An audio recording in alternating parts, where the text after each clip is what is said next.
Okay, we're live. Welcome, everybody. Hope you're all doing well. We're going to wait just a couple of minutes here to get a few more people to join us, but feel free to say hello. We'll holler back at you.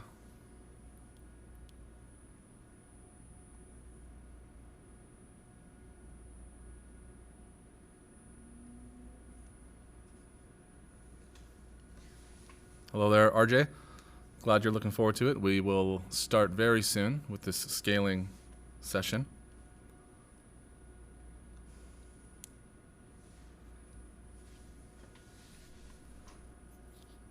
Hope everyone's doing well during this hot time of year. It's pretty warm over where we are in Toronto. We're going to be looking at this chessboard in some serious detail today. Again, we'll just wait till about 3:05 or so, maybe 3:03. We'll see how many people we get going here, and then we'll commence. We're talking about scaling today with the Milo, or any kind of motion control device. Feel free to say hello or ask questions during this entire process. We got Yotam Dor. Hey, Yo. Nice to see you. Yotam is a content creator here in Toronto.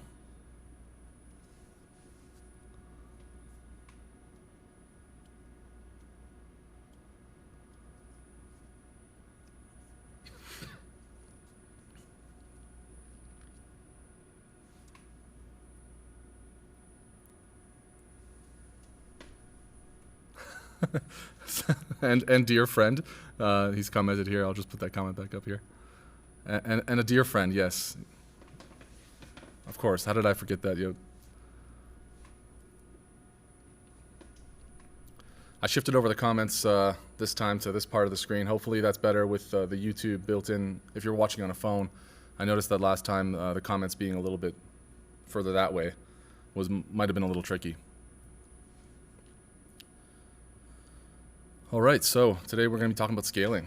That's a very complicated subject, and it's a lot of stuff to go over, but we're going to really show you the power of scaling and what it can do and the value it has and some of very many ways of using it. It's a very dynamic tool, so hopefully what I'm going to try and do is illustrate exactly how dynamic it can be and let you guys decide on future uses and how you might. There's just so many ways of using it. It's so versatile. We're going to start up just in another minute or two, but here's a nice shot of our chessboard from the camera. Maybe before we start, we'll show you guys a little bit of our setup here, how we're managing the live stream. Feel free to ask any questions as we go. Behind me is Mike. You can wave to the camera, Mike. Mike's helping me out here today. He works here at 2D, and of course we're at 2D House. Everything is being supplied by 2D while we're not really in full swing service here.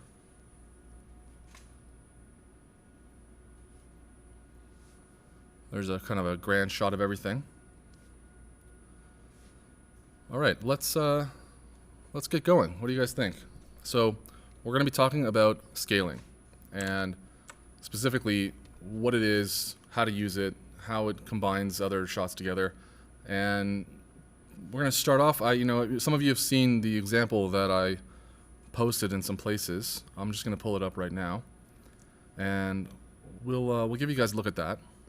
So this is, this is a shot we did earlier in the week, and it's just Watson scaled down, my dog, on a chessboard. Forgive the horrible green screen attempt. He's white underneath, and the green was bleeding off of him. And for some reason, we're looking at a bit of a choppy frame rate. I'll play that again. But this is a shot created solely for the intention of demonstrating, the idea that we're trying to accomplish today, which again is scaling. And so we have two different shots that are merged together: Watson on a green screen and a chessboard. And we're going to go through the process. Even though I already shot this, we're going to go through the process of how it was shot and all the different tools that we have to think about and use, and hopefully illustrate the process of scaling. So when we're talking about scaling, what we're talking about is combining two or more shots and physically in different sizes. And that process starts with conceptualization. You can't just decide to do scaling in the middle of a job, because there's a lot of work, a lot of pre-pro that needs to go into it. And so something like a chessboard, which is 20 inches in diameter, and then a scaled up version, in this case it was actually 12:1, which I chose. It wasn't just a random thing, but we'll talk about that. 12:1, that's quite the difference. That is about 30 feet almost of movement versus, 10 inches on the small scale. So you get to this point where you need to really think about, can this even work? Is this possible? So first and foremost, if we're talking about scaling, we're talking about conversations, motion control operator, VFX, director, DP, everybody making sure that the final goal is achievable. And so we start that. I'm going to give you guys a shot of the whole thing now, just to see the scale. So, actually Mike's coming over. No, stand down, Mike. Oh, sorry. So you can see here the track that we're just behind Mike with the Milo on it. We're going to use that entire track today. And we're also going to use almost none of it at some point. So on the large scale, we're going to use the whole thing. On the small scale, we're going to use just a little bit. But we're going to start by showing you guys a basic move. And we're going to go over to, put myself back, our first position with the camera on our small move. And part of the scaling conversation that has to happen is, can the small move actually happen? And can the big move actually happen? So one way in which we help decide that is physically programming it in and having a look, can this actually work in the real world? So let's go over to maybe the Milo's view as we go into our first position. So we're gonna go,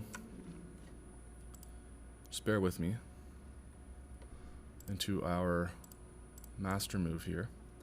We're gonna go into our first position. Hopefully we don't break anything.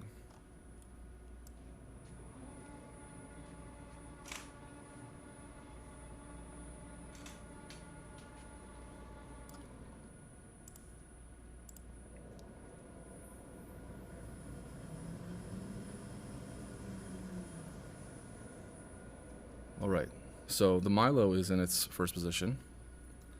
You can see how close it is to the chessboard. We're going to be shooting a chessboard, and then we're going to be shooting a scaled up move with Watson as well. But we might not be able to get Watson to cooperate today. That's why we shot it in advance, plus all the editing. So let me maybe start again here. What we're doing is we're going to be shooting a move on a chessboard, and then shooting a scaled up move on green that we're going to comp together. We have a comment here. I'll just yes. So what he means by that is thank you, Sebastian. With the go-to is in the software Flare that we're using, you go to your first position, and that is a very dangerous go-to, because what happens is the robot goes from wherever it is to its first position, and it just moves all axes at once. It doesn't know where it is, doesn't care where it is. It might hit the floor, it might hit the track, it might hit your art. And yeah, so Sebastian, you've already noticed that this go-to, because we're so tight, when we go to this position, we have to really make sure that we're not going to smash the art, smash the ground, smash the track. And so you'll notice that every time we do a go-to today, we might do a little bit of a move first and then do a go-to. So nice comment. All right, so back to what we were saying. We're going to shoot a move here on this sort of scaled down version, make sure it works, and then scale it up. And the difficulty here when we're talking about two shots that are scaled together is that there's so many factors to consider if they all work. Sorry, I'm going to do this. Whoops. And I'm going to go over these factors just briefly right now. So we're talking about things like physical space. Do you have the space to perform both shots? And you guys will see what I mean very shortly when we do our scaled up shot. Is your lens capable of the range and focus between your small and large scale? That is a very important question. That's a question that you have to decide in advance. Again, if you want to try scaling on the day, it's a very risky thing and it's very challenging. And even with lots of time, I didn't get 100% perfection. I don't think that's actually possible, but your lens is a big deal. Your depth of field is a big deal. So we have depth of field calculators, and we can use those, and you can find one online. It's pretty easy, and you can really test your scale, check with your scale, do I have the same depth of field relative on the large scale to the small scale? And you might want to adjust your iris to accommodate, because on that large scale you're further away, you're using the same lens, so all of a sudden your depth of field is a lot larger. You might want to open up a lot, which means on the small scale you may want to stop down a lot, which means you may need more light. So all of these things is a combination of massive challenges that you need to think about before. Again, that's one of so many reasons why on the day you don't just decide, let's do scaling. And then the time of the move. We have a question here. Let's just have a look at that question. The question is, we're using Flare 6. Thank you, RJ. I don't know if Flare 7 is steady for use. We've tested it a few times. I haven't been too happy with it, so I have not been using it. So the lighting, when you're talking about the iris, the lighting can affect things. And you might need to match lighting. You might need to get your shadows to be consistent with your different scales. So there's a lot of little things, because just like the multipass we were talking about last week, scaling adds that into something that is now you're talking about different sets. These could be shot on different days, these could be shot in different locations, and it just gets so complicated. So before we dive really far in, we've had a lot of questions, not on this exact video, but on other social platforms about our setup. So Mike, I'm gonna ask you if you can just have a look at our setup. He's gonna bring a camera over, and we'll give you guys a little bit of a look at our setup. So that's me, hello. And if you can just start at the left here, we'll go over, it's a little dark, sorry guys. This is our HHB box, which we use for actually controlling the Milo. Down here we've got a Blackmagic A10 Mini, not a Pro, just a standard one, an iPad with macros. I've got my PC that's controlling Flare, which is controlling the Milo. We have multi-view out of the A10 Mini Pro, which is down here. And I've got my laptop with comments and other things that's doing a whole bunch of things, and blocking the laptop just now is a Rode. I think it's an NT1 microphone. That's what we're recording audio. Thank you, Mike. If you want to go back to your spot there. Mike was just hand bombing that gimbal, so good job. Strong boy. All right, so we have a move that we've programmed. I'll show you guys the move in Flare first.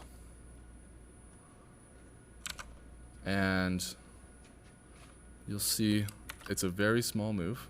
Oh, we're actually in runtime, sorry. It's a very small move. And we're just kind of wrapping around this chessboard. A lot of stuff happens. There's the arm of the gimbal here moves quite a lot. And I'll explain why shortly, but you'll see that quite a lot of stuff happens, even though it's just a small move. Now let's actually perform the move. Let's go to this camera, give you the Milo view here, and maybe give you that view. So we're gonna perform this move. It's nothing too crazy, but it's just to really demonstrate the small scale. So we've already programmed this move, we confirmed it works, and we're gonna run it, and here we go.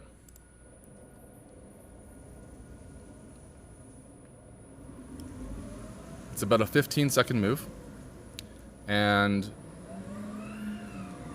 can see quite a lot of shake just happen there. That's because the arm had to move a substantial amount in order to perform our large scale. So perhaps we'll run it backwards while we're here, just so you guys get another look at it.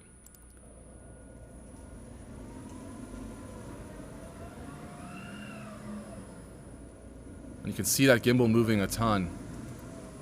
The reason why that gimbal moves a ton is on our large scale, we need it to. So we've got this dog, Watson. He's about 2 feet tall, and we've got this chessboard, which is about 20 inches wide.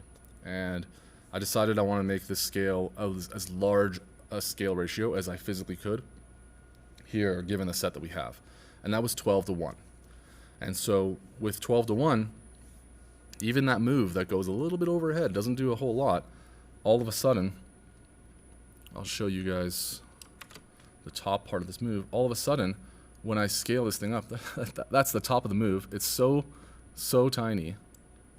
But when I scale it up, we get to this point where... Oh, sorry, I was showing you guys the wrong view there. No matter. When we scale it up, the robot reaches its max height. And that's the reason why the arm moves so much, because we're anticipating that when we scale this move up, we're going to need as much range as possible. So there's a few factors that matter here. And, whoops. The lift here, which is this arm here, is particularly important because there's a physical limit of how high I can go. And so I make sure that we are getting the max lift, which is about right here, that we're, just let me move this around, that we're maximizing the lift, but we're not going over a peak that we wouldn't otherwise be able to hit. And so to do that, this arm, this gimbal arm here, needs to be fully extended. So when you scale a move, one of the many factors that I don't think DPs need to really consider, but an operator needs to consider, a motion control operator, is I need that to work on the big end as well as the small end. And you saw that move in the small scale is not that substantial. It's only moving like a couple of inches. But in the real life, it's moving many feet up in the air. And we'll show you the scaled up move very shortly. And I'll also show you how we can not achieve that move if we don't do something like move that gimbal arm. So going back to the master move, it's really not necessary to move that gimbal arm. It's not really performing any kind of useful task in this small scale, but those settings are unfortunately stuck even when you're in the scaled up version. So for that reason, we do that. And because the camera move was so shaky, we ended up recording this slower, and we even slowed down the camera frame rate down to 6 frames per second in order to make sure we got a nice stable move. And if there's time, we'll demonstrate that as well. But I've just shown you guys the move on the small end, the master move. And what we're going to do is we're going to show you the large version. So we'll go to our slave. I'll show you guys maybe a view of everything here. And we'll go to our first positions for our slave move. So this move is 12 times larger.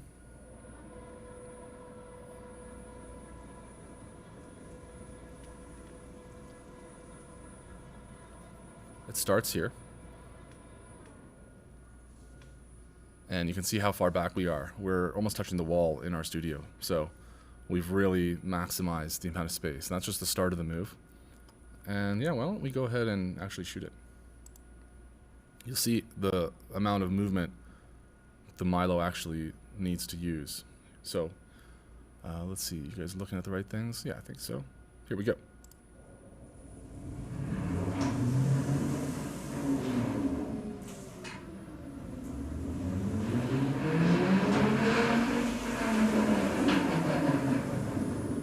And this thing is so close to me. I can actually touch it if I lean over right now. So it's traveled quite a large amount of space. And those two shots, they end up being the exact same move. And I'll try and maybe open up a Premiere file to show you guys what that looks like. But essentially, pairing those two shots is what this is all about. We have that large scale one and we have that small scale one. And if we browse this shot and we go back to that highest point, you'll see pretty quickly what I'm talking about, how if this arm wasn't raised more than it is, we wouldn't be able to get that high. And so taking that into consideration when you're programming the small scale move is extremely, extremely important. Let's see. Do we have any questions about anything we've seen so far? Don't see any particular questions. All right, let's go back to our master move. And I want to show you guys what happens when we try and break it by not rotating the arm.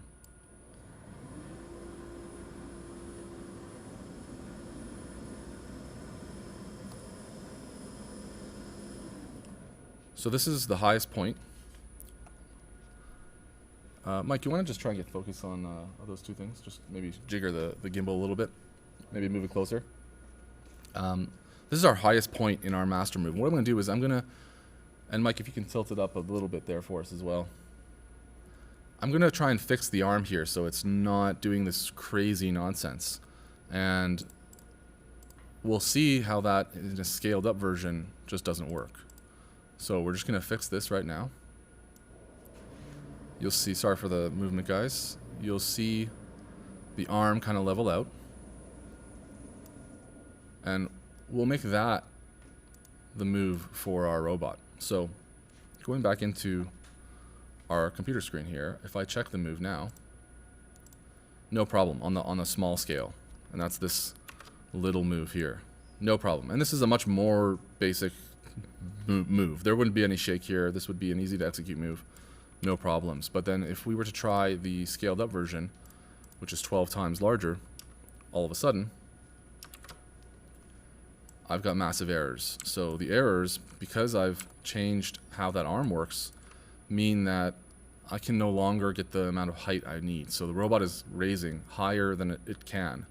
And so this move just won't work. If I check the move here, no dice. And again, this is why you really don't want to just go scale on the day. You want to make sure you can actually do this, because if you try and just get it done on your own, it's just not going to work, and there's going to be so many problems. And even, like I said, these two shots together work pretty well, but they're still not 100%, and we had days to prepare. So let's unbreak our move.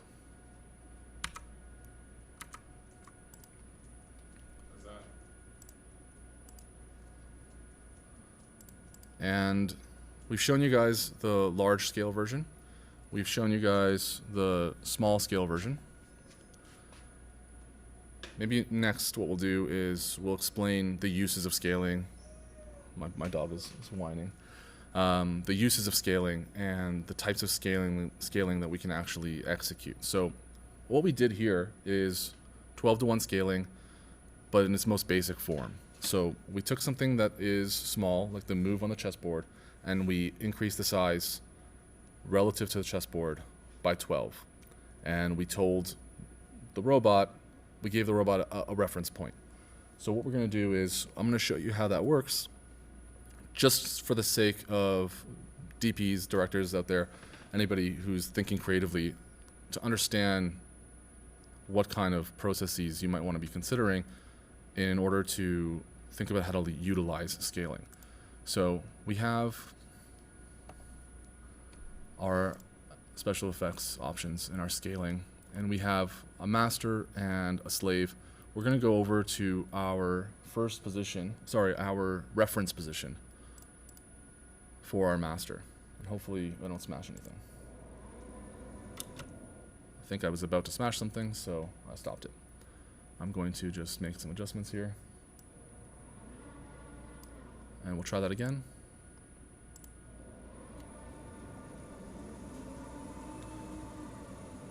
So this is our reference position. And why that's important is we're looking at the corner of the chessboard. And what we're doing is, we're looking at the corner of the chessboard and we're giving the Milo, the software, a reference point.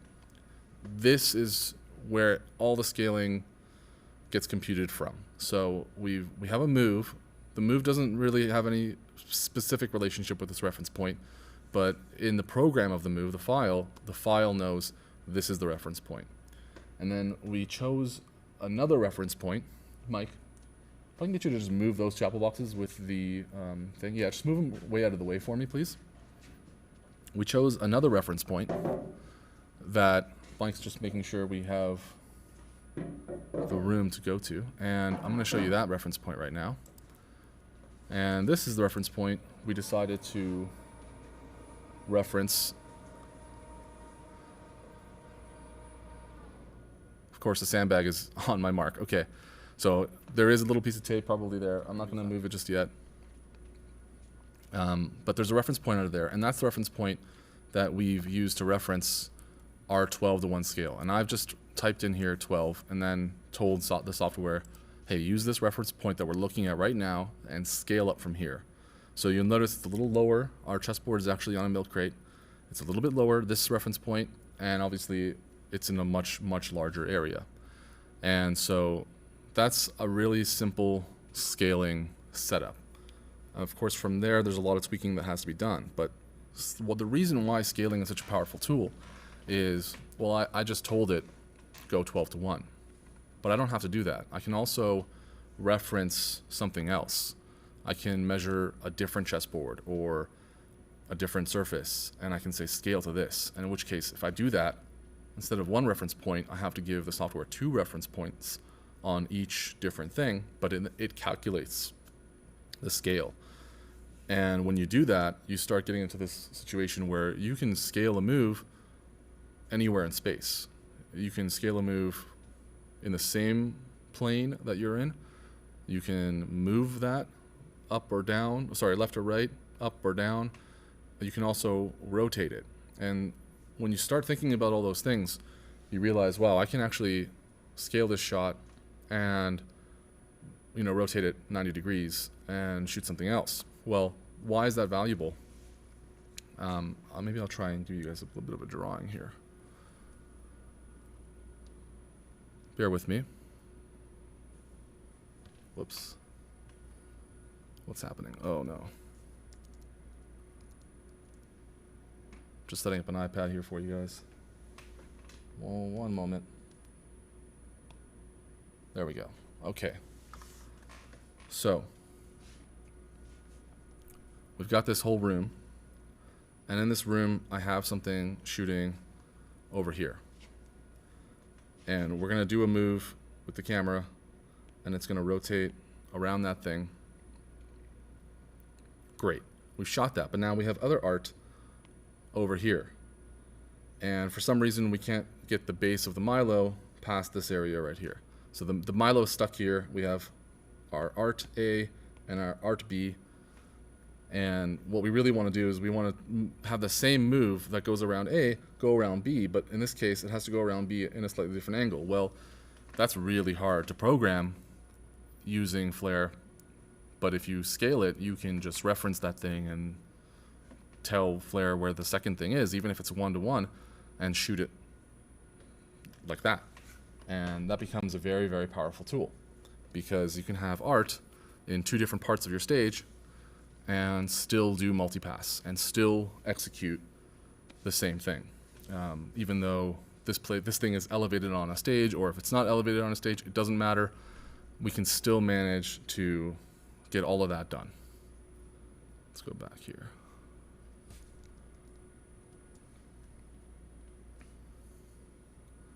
So,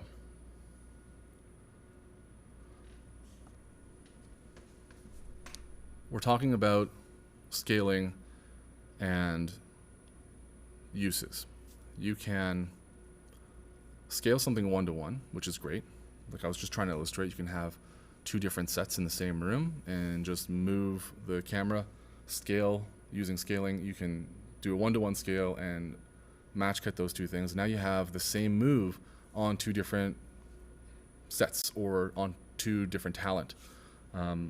You can also shrink or grow the scale. That's up to you if you want to do something like we just did with Watson, and I'll show that one more time.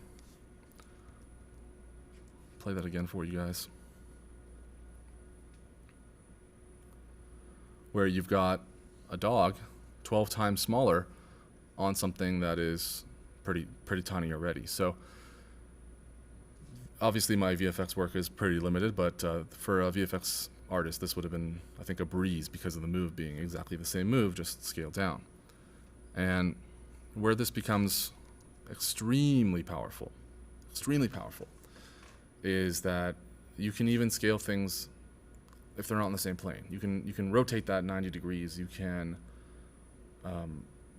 elevate it slightly, and you can really match whatever you're trying to shoot, no matter what. So if you're shooting on a different day, in a different place, on a different set, or different size, you can still match that. There's limitations, and those limitations are the precision of your measurements, your setup, your art, everything. But ultimately speaking, if you're trying to do a matched move, as dynamic as the one we just exampled, you won't be able to get that done in any other way other than using motion control. When it comes to something more like a linear move, just a straight track shot, that you can probably get done in a number of different ways, using a dolly, using a slider or something. But if you're talking about a move that moves in three-dimensional space, there's just no other way of getting it done other than this. And what we'll do now is we'll try and maybe set an example of setting a new reference point, and we will set a new scale, and we'll show you guys the process of trying to make that move happen. So Mike, if you don't mind, maybe just grab another apple box or a milk crate and set up one of the random other boards we have, maybe the Scrabble board for us. And while Mike's doing that, I'll start to get ready to reference that point, and we will show you guys what it's like to shoot a new sized thing. So we'll go back to our reference point of the chessboard.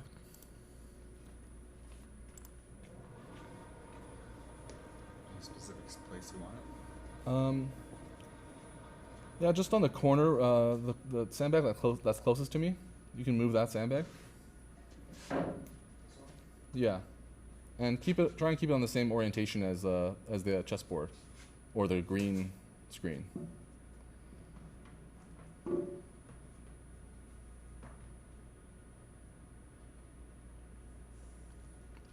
All right. So again, we have this reference point of the chessboard. This is what everything is based off of.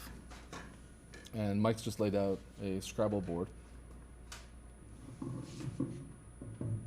He's still just laying it out. Just setting up a Scrabble board, and we're going to reference a Scrabble board, and we're going to shoot that. And it's a totally different size. It's a little smaller than the chessboard that we're shooting. But what happens is we're going to measure it. We're going to reference how big that is. We're going to tell Flare, our software, how big a scale to make, and then we're going to reference the corner of it. And Mike, can you just measure that thing out for me and let me know the length on the axis that's bordering the track? Mm-hmm.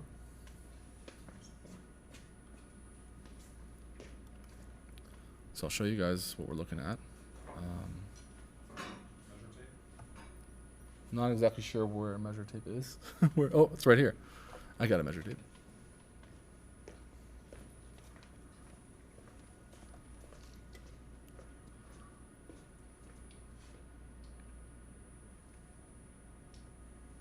Just that one, the one you did, Mike? Just that one?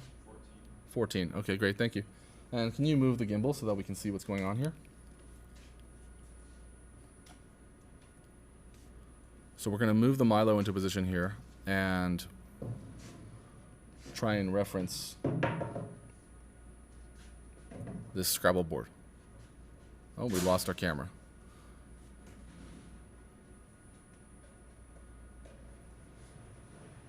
Okay, so let's move the Milo.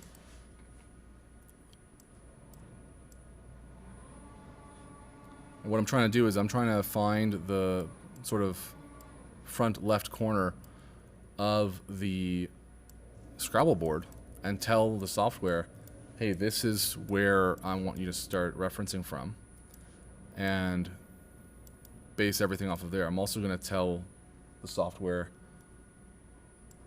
the size of the scale that we want to use. So we're just trying to find that corner of the board. I can show you the Milo's view. We're trying to get that right in the crosshairs.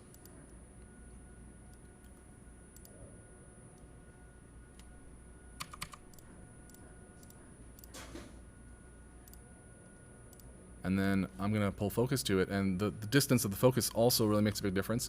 Normally you'd want to actually measure this, but what we've done is we've taken the time to really calibrate our camera and our Milo, and everything, and make sure that these marks are true and close. So I've already done this a few times. I'm pretty confident that when I get this sharp, that's the distance we are from the chessboard, from the Scrabble board.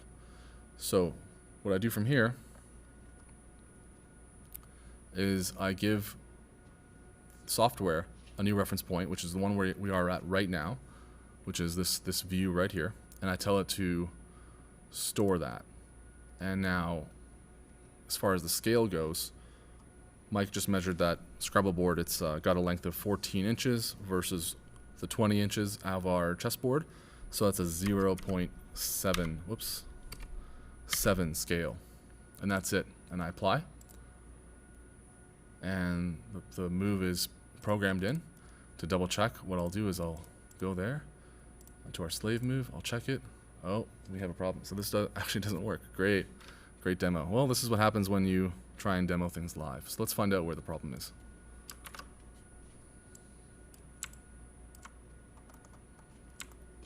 We might be running out of track here.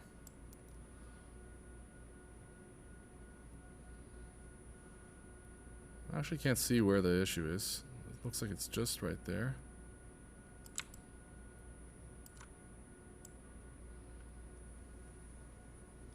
So Mike, if you could actually,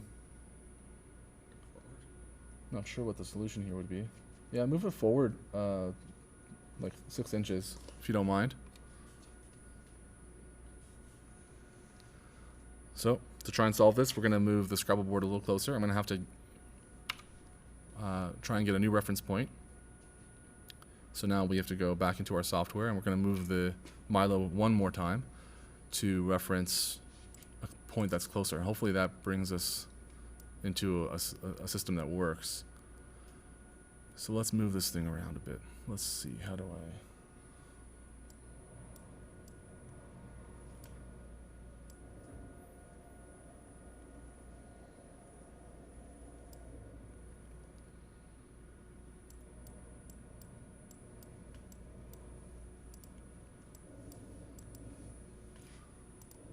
That's pretty close to our corner of the Scrabble board, our relative corner of the Scrabble board. We're just going to get that right there. Try and get a new focus mark here. All right, and we're going to store that and apply that and see if that works. Okay, that one works. Great. So we're going to go back to our computer screen here, and you'll see this one works. And we're going to run this move, and this will be the same move that we ran on the chessboard, but scaled down. So go to our first position. Hopefully we won't smash anything. I'll give you guys back that view here.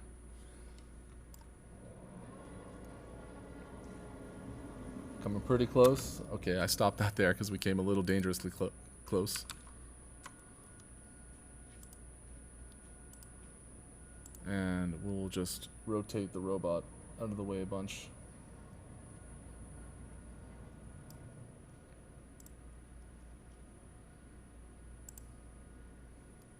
And we'll try and go back into our first position.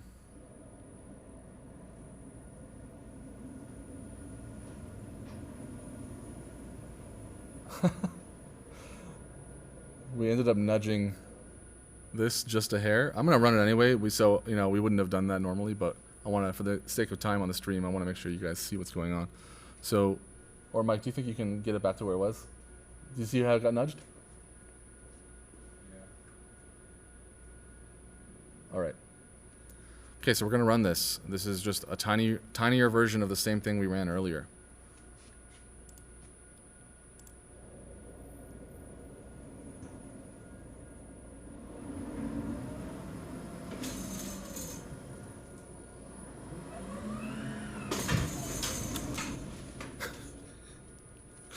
Okay, so that's essentially the whole move. We stopped it just because our Milo ended up just ever so slightly snagging a small stand here.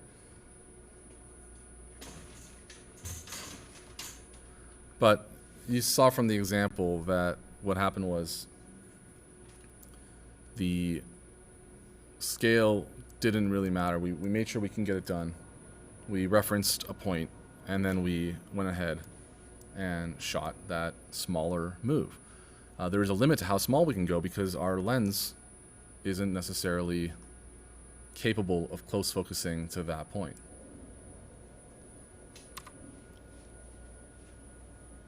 Just trying to get some stuff set up here. All right, so let's go back to ones on our chessboard.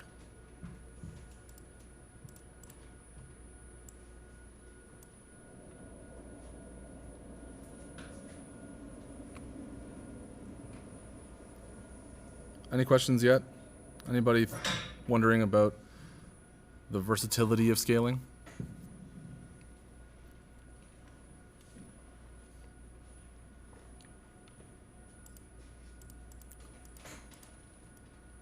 All right, so what we're going to do is we're going to show you guys another clip that we shot with multiple objects that were scaled. This is a clip that we shot at the same time with a bunch of different chessboards and even some other boards.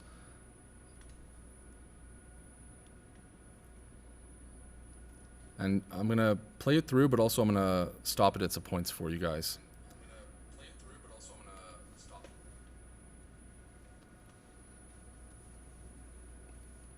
So what's important here is to note that every one of these boards is a different size and in a different place. And why that's important is just shows you how versatile these are. These things range from, I think the smallest was 11 inches to about 2.5 feet, and none of them were in the same place. And most of the time they were also in different orientations. Not only are they in a different place, but they're rotated different angles. And one that is very important is the one just before here. This one is actually 90 degrees on its side. So you can see here, this queen is standing up, this knight is on a smaller chessboard, and this smaller chessboard is actually in the shot as well in the beginning. But this is really just meant to illustrate you can flip something 90 degrees and still scale it. And that becomes really handy when you want to put somebody walking up on a wall or anything. This green and light wood chessboard is really, really small. And so that's the same one. This is the original chessboard on its side, and this little kind of white and green one. And the original one being 90 degrees rotated, that's something that it just blows my mind. So you can do any amount of degrees. We did 90 because it was probably the easiest, but I'll play this once more. And again, these things are all in different places, they're rotated in different ways, and they're shot all the same move. And we just match cut it, just for brevity. We kept Watson on there for you as well.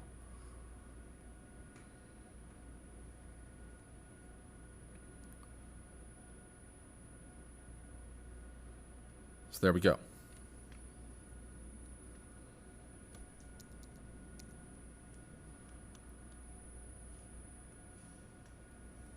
So we've illustrated the differences we can execute with size. We've tried to sort of illustrate some of the factors, and I think we've done a pretty good job explaining scaling. But what I want to really make sure we do is we take a deep dive and fully appreciate the uses. So what I just kind of mentioned is that you can put somebody walking on a wall pretty easily. That'd be a 1-to-1 scale most likely, and then you would rotate it 90 degrees. But you can shrink somebody and put them on a wall. You can make somebody big if you're shooting Ant-Man and the Wasp. I mean, I don't know if they for sure used any kind of scaling, but I imagine they probably would have, because it's such a powerful tool. And if you're doing something miniature, I can't see why you wouldn't be using scaling. I probably should have done some research and checked. I'll try and check that and get that information back to you guys just to make sure. But I would imagine they must have used it. But it's not just the size difference. It's the 1-to-1 scaling that I find so useful. The times where, oh, you know what, we have two sets, we want to do the exact same move, But rather than build one set and tear it down and build the other set, we want to build them both in the same place. Well, scale it. You'd use 1-to-1 scaling, and you can shoot that same move in multiple places. You can move the robot. Sometimes moving the robot's a lot easier than moving your art. You can also have the file sent to another robot, and you can shoot it in a different country, a different city, a different anything. And all of that is just so powerful, and it's just possible because of motion control. So I think we're about to wrap up now. Hopefully that was a good demonstration of scaling. If anybody has any questions, I really urge you to shout them out right now. But while we're waiting for some questions, I'll also just go over a few other key factors to consider when scaling. The one that we were just doing was 12-to-1, and that's a pretty large ratio actually for scaling. Any bigger, and I'd say that it might not work out as well. Any smaller would be probably easier, but you want to really consider the ratio ahead of time and double check things like your lenses, your space, the amount of time the move needs to be. Can the robot do that move, the small one, and then in the same period of time do the big one? Because if it can't, you might have a problem, right? And if it's important that it happens in live action. So we do have a question here. So your reference points in this case. Thank you for the question, Sebastian. So the question is basically asking where my reference points are. As the operator, you choose where your reference points are. I chose the left closer corner as my first reference point, and in a 2-point move, I would have chosen probably the right front corner to be my second reference point.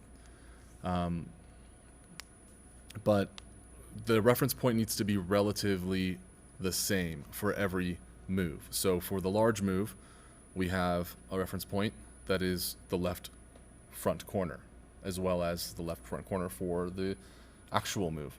And the reason they're in the same corner, the same part of the set, is that that's the reference the software uses. You can use 2 points instead. So we dictated the scale in this case by saying it was 12, but you can use 2 points and let the robot calculate things. And those 2 points, again, can be chosen anywhere you want. You can use the back corner, and then the back left corner, and the front left corner. But basically, you're picking 2 points. The further apart they are, the more accurate your measurements will be. So in theory, if you had absolute precision measurements, you could take points, reference points that are that far apart, even if your set is really huge. But the precision of that is so much less. That's a very good question. But yeah, so we chose the left corner, but it's completely arbitrary in a lot of ways.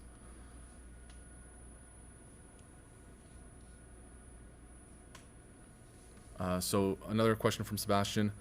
The question here is, are you randomly picking a front left corner? And the answer is no. So we deliberately chose a position on the green screen that the set still fit in. And in fact, I chose many before that didn't work. So what I did is I referenced a point, and then I checked in my scale, does it work? The robot says no, or the robot says yes, and then I run it and it smashes a wall. And so I realized, okay, the robot doesn't know where my walls are. And so it's not random, it is a deliberate thing, but there is some room for play. So it's not the only point that would have worked, but certainly it's the point that I wanted. It's the best point that I could see for our use. Very good question though, because it's important to differentiate that the scale really needs to fit, and it's more than just can the robot physically do it. In this case, if we moved that point a foot or two further away, it would have hit a wall. And obviously that software is not aware of your surroundings. Thank you for another question. So we're gonna have another giveaway, another hoodie. I know it's really hot, but our hoodies are our nicest things. So we're gonna give away a hoodie again. I'm gonna ask a question, and I'll have that question very, very soon. But in the meantime, I'm still fielding other questions. So one more from Sebastian here.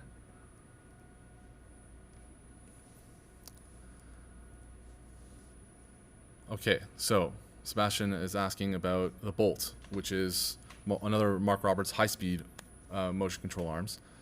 And the question is, have you done scaling on the bolt? The answer is yes, I have. So we have both a bolt and a Milo. We have a bolt on track and a Milo.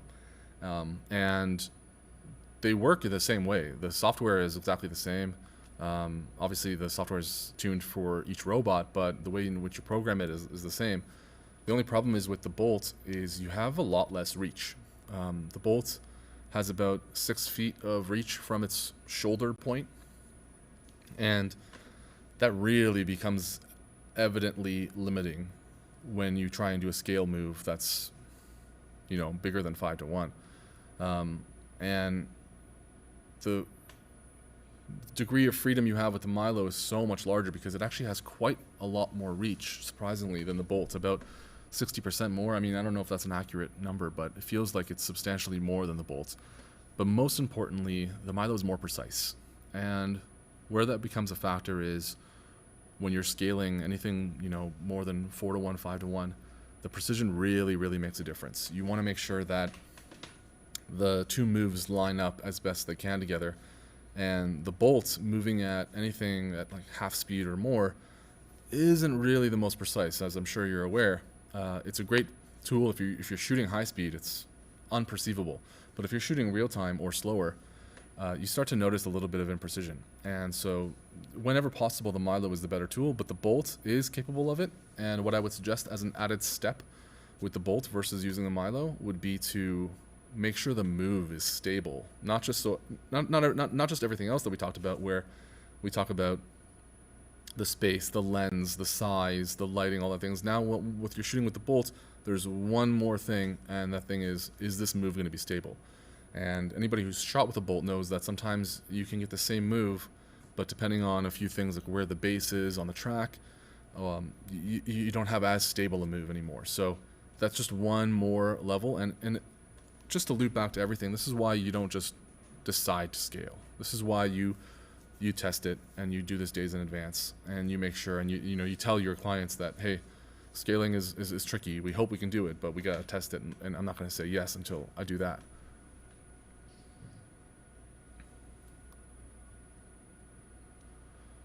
All right, so here's the question for anybody who's willing to try and answer. The question is, oh, hey, this isn't my question. This is last week's question. All right, let me clear that. Somehow my A10 Mini got reset. I'll just say the question. So what would be a risky ratio for scaling? And the options are going to be A, 1 to 1, B, 1 to 20, C, 1 to 12, or D, 1 to 5. And I'll try and see if I can get that on, but you know what? I think given how live we are, I'm not going to try and risk it right now. So one more time, the question is, what would be a risky ratio for scaling? A, 1 to 1, B, 1 to 20, C, 1 to 12, or D, 1 to 5. Let us know in the comments. The winner will get a hoodie here, and it'll just be chosen. Anybody who's got the correct answer will choose at random, and we'll give you a nice 2D House hoodie. They're really nice. But overall, I think we've tried to really demonstrate scaling. Scaling is so dynamic, it's so powerful. I want people watching really to understand the difference between rotating the shot like we did on, let me just, bear with me, on this clip here. Oh. So this is rotated 90 degrees. Same move, but rotated 90 degrees. I want you to all really appreciate the difference with, do we want to flip a shot over? Do we want to move a shot? Do we want to shoot in separate days, separate places? Scaling is a tool that people thinking about not using Moco might not even be aware of. It might be the solution to a job that has other difficulties, like we're shooting 4 different sets, we want to do the same type of move, but maybe they may not have been considering Moco to begin with. It's a very powerful tool. I think I could talk about it a lot more, and I think as far as demonstrations go, we may try and add more demonstrations. We have this move saved, and over the next few weeks we may try and shoot even more versions of it to really show how different dynamic it can be. If we have any last questions, we'll take those before we wrap up. Oh, we've got one more from Sebastian saying that he'll look into one-to-one different sets. It is very, very useful. It is extremely useful. It's, I would say, 50% of what we use scaling for. Actually, we have a video. Let me see if I can find it. We have a video that we shot. We used scaling, an actual job. It's already posted, so I don't see why it would be an issue to share. Let me go ahead and see if I can get that up for you guys. I didn't think about sharing that earlier for some reason. I actually forgot about it.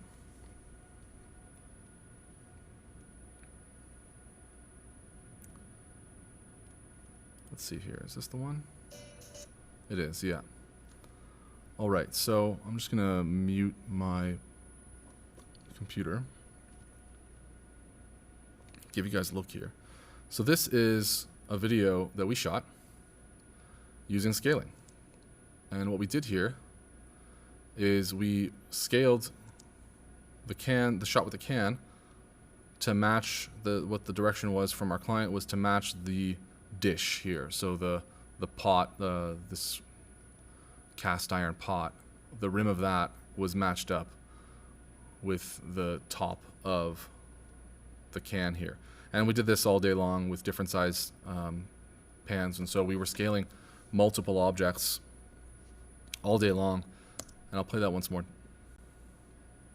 Whether or not you like the effect, that's a different story, but the reality is that that was scaling. That was exactly the thing that we've been trying to illustrate here. So we had a move on the can, we verified that it worked, and we did it with a bunch of different things. And we shot it a bunch of times. It was the same move. It took all day. I think we only shot like 6 or 7. We did that little outro as well. And Sebastian, you might want to know, this was actually shot on the bolt. So there you go. There's another answer to your question of whether or not it can be shot using a bolt. Yes, yeah, absolutely it can. And yeah, that's an actual example of something that we shot. So that was using the size more than anything. But again, you can rotate these things, you can shift them, you can shoot them in different places. It's such a powerful tool. All right, thank you all very much. Next week, if we are able, we will have another live stream, and this time we'll be going into high speed. So we'll be using the bolt. And in the coming few weeks, we're hoping to go over things like high speed. We're hoping to go over things like what I call the impossible shot. So we'll do a move where we shoot and we go through an object, kind of like how Fincher likes to do. But what we'll do is, to give you a little sneak peek, is we'll actually be stopping the robot, removing the blockage or the thing that we're going to go through, and then continuing the robot through that. And I'm really looking forward to both of those. If one of those is a higher preference than the other, let us know. But right now we're thinking high speed and then impossible shot. And impossible shot also has a bunch of other examples that we can talk about, things like going through walls or going in and around sets where you remove a wild wall. But overall, we have a number of live streams planned. But this is probably the last one on the Milo for now, and we'll get back to it a little bit later. They're very different tools, the bolt and the Milo, but we'll talk about we want to make sure we're giving the bolt some love too. So thank you all for joining, and we look forward to seeing you again soon. All right, take care.